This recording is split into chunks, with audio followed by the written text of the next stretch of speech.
Hi, I just wanted to do a bit of a reading, and I actually found these Shaman Oracle cards, which I haven't even touched. Basically, I found them the other day, and I was like, oh, I haven't even looked at these before.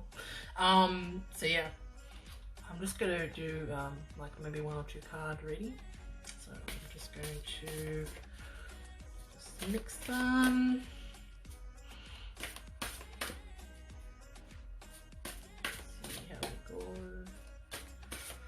I hope you're all having a great weekend, or a good morning if you're overseas. Anyway, see if one falls out. Let's see how we go.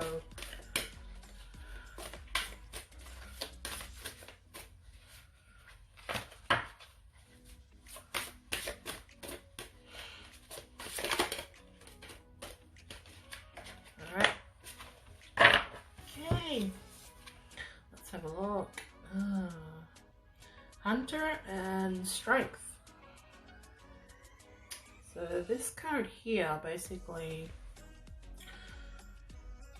well, for me is almost like we have to remove ourselves from anything that we find that is not to our truth. We have to remove things that basically are not going to serve us, because being hunted down is almost prehistoric. What I keep on getting is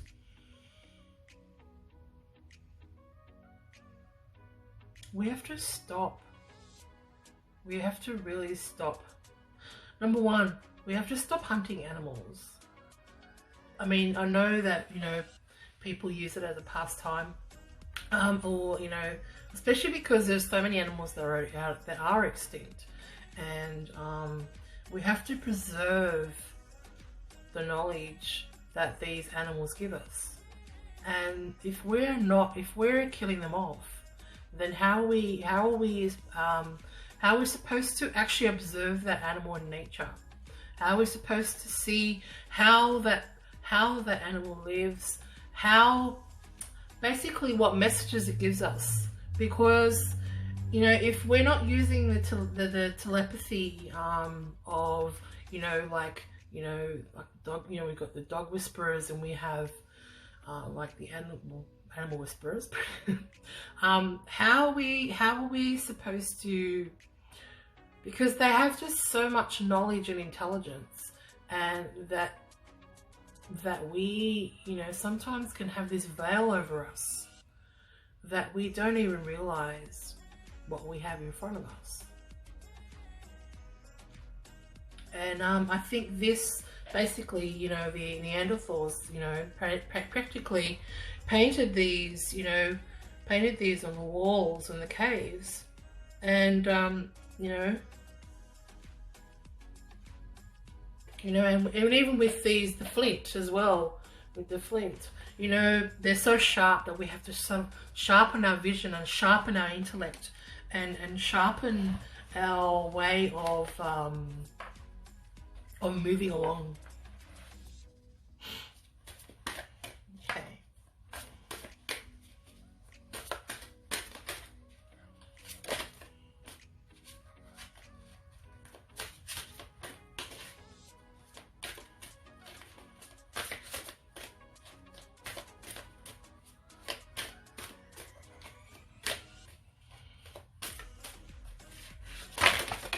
Okay. I have a heap left here, but I'm gonna go for this one here. Okay. Alright, so this one is the Spirit and Destruction. Now this one here,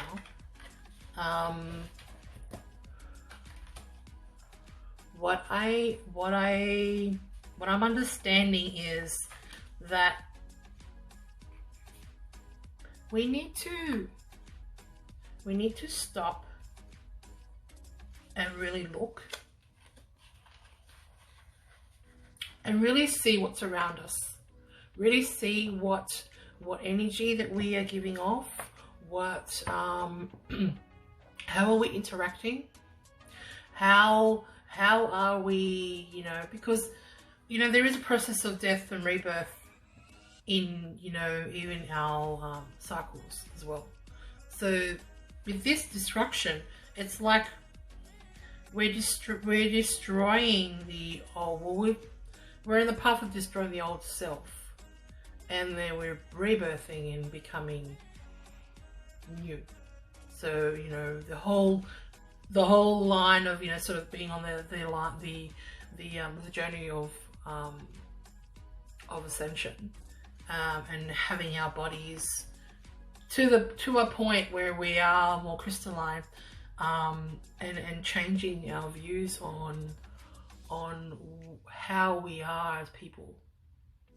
Basically being truthful and honest. You know, like that there's the point where we can destroy things just with our ideas, destroy cells, destroy our bodily, destroy our body just by you know, allowing all those things to break down, everything, decay, you know. So I think flowering, like the flower of life, basically all those patterns of the petals, you know, they bring, and because they're all a figure of eight, the figure of eight, there's always flow, there's no end, so there's always a flow.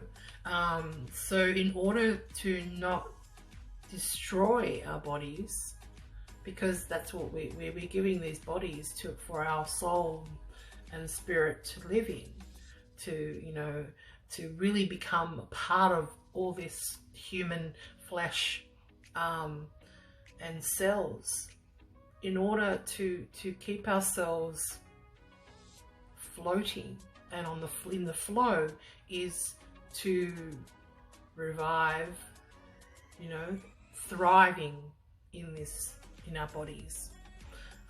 So then we can get to that process, and we're not actually, it's not going to be harder on ourselves when we do get to that point when we will, you know, fly away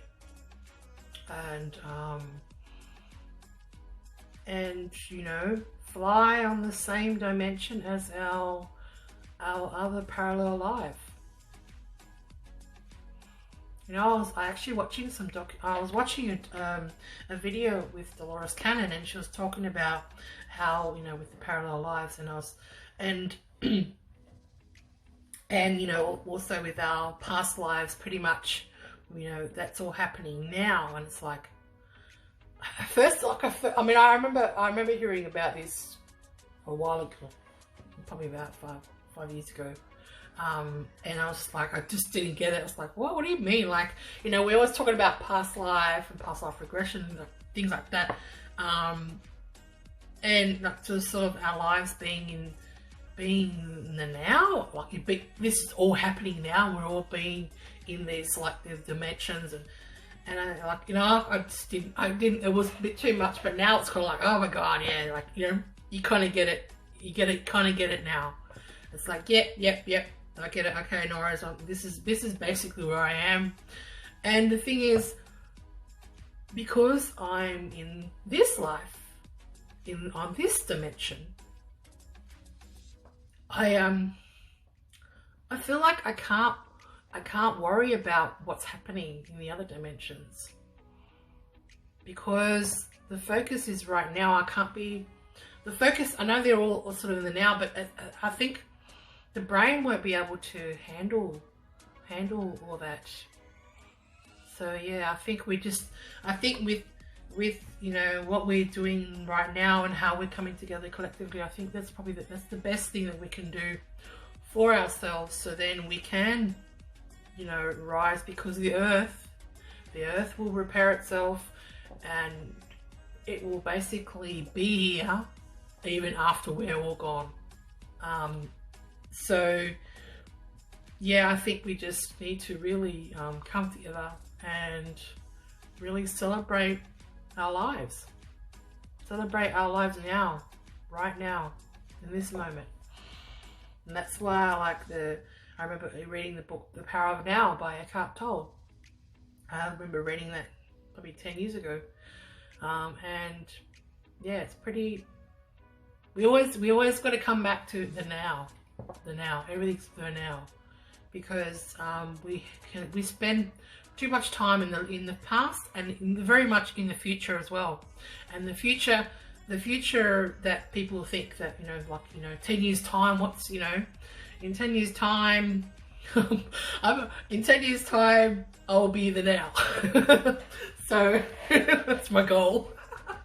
So yeah, so that's my goal. But anyway, I hope you have a good night and take care, and I'll speak to you or see you around. Bye.